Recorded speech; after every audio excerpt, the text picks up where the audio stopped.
Today, I'm going to share a story that answers this question. It's a story about courage, patience, and the quiet strength of never giving up. This is the story of a simple farmer and his unbreakable hope. In a small village there lived a farmer named Thomas. The village was known for its fertile land and hardworking people. Every year, the farmers would celebrate the harvest together, filling the air with laughter and joy. Thomas was one of the most dedicated farmers in the village.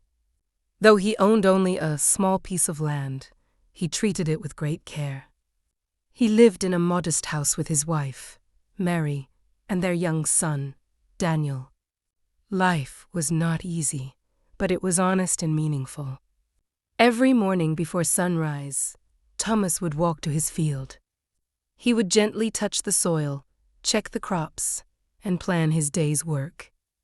He believed that the land, if treated with love and patience, would always give something in return. But one year, everything changed. The rains did not come. At first, the villagers were not worried. "It will rain soon," they said. But days passed, then weeks, and the sky remained clear and empty. The sun grew hotter, the rivers began to dry, and the soil cracked under the heat. Thomas planted his seeds as usual, hoping the rains would arrive, but nothing grew. The village slowly filled with fear. Farmers gathered and spoke in worried voices. "We cannot survive like this," one said. "Our crops are gone," said another. "We must leave before it's too late." One by one, families began to leave the village in search of better opportunities. The once lively place became quiet and empty. At home, Mary looked at Thomas with concern. "Maybe we should go too," she said softly. "We cannot risk Daniel's future." Thomas remained silent for a moment.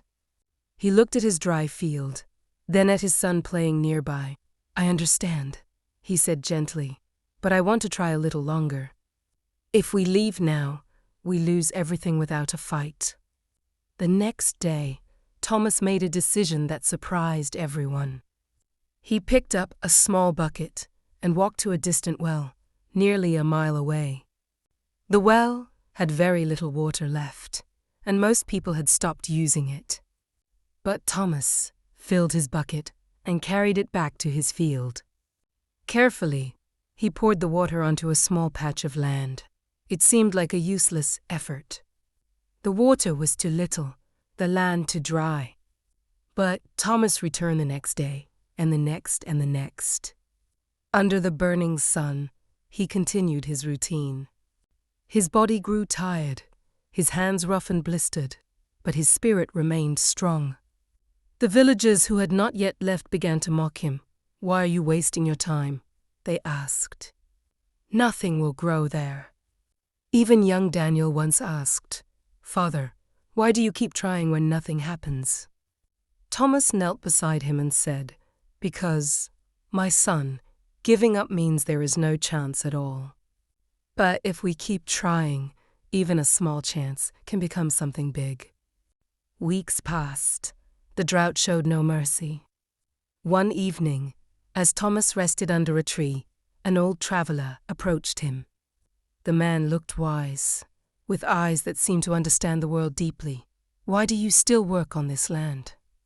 The traveler asked. Thomas replied, "Because it is my home. And as long as I have hope, I cannot abandon it." The traveler smiled and handed him a small pouch. "These are special seeds," he said. "Plant them where you have been watering." Thomas looked at the pouch curiously. "Will they really grow in this dry land?" The traveler replied softly, "They will grow if your hope is stronger than your fear." The next morning, Thomas planted the seeds in the same small patch. As always, he carried water from the well and poured it carefully onto the soil. Days passed with no sign of change, but Thomas did not stop. Then one morning, something incredible happened. Tiny green shoots appeared from the dry earth. Thomas could hardly believe his eyes. He called Mary and Daniel, and together they watched the small plants, filled with joy and amazement. From that day, Thomas worked harder than ever. He protected the plants, watered them daily, and cared for them with patience and love. Slowly, the green patch began to grow larger. While the rest of the land remained dry and lifeless, Thomas's field began to turn green. The plants grew tall and strong, and soon golden grains appeared, shining under the sunlight. The villagers were astonished. How did this happen? They asked. Thomas simply said, "I never gave up." When harvest time arrived, Thomas's field produced enough food not only for his family, but for others as well. He shared his harvest with those in need, bringing life back to the struggling village. Years later, people still told the story of Thomas, the farmer who refused to give up. His story became a symbol of courage and determination. And whenever someone felt like quitting, they remembered his words, "As long as you keep trying, hope is never lost."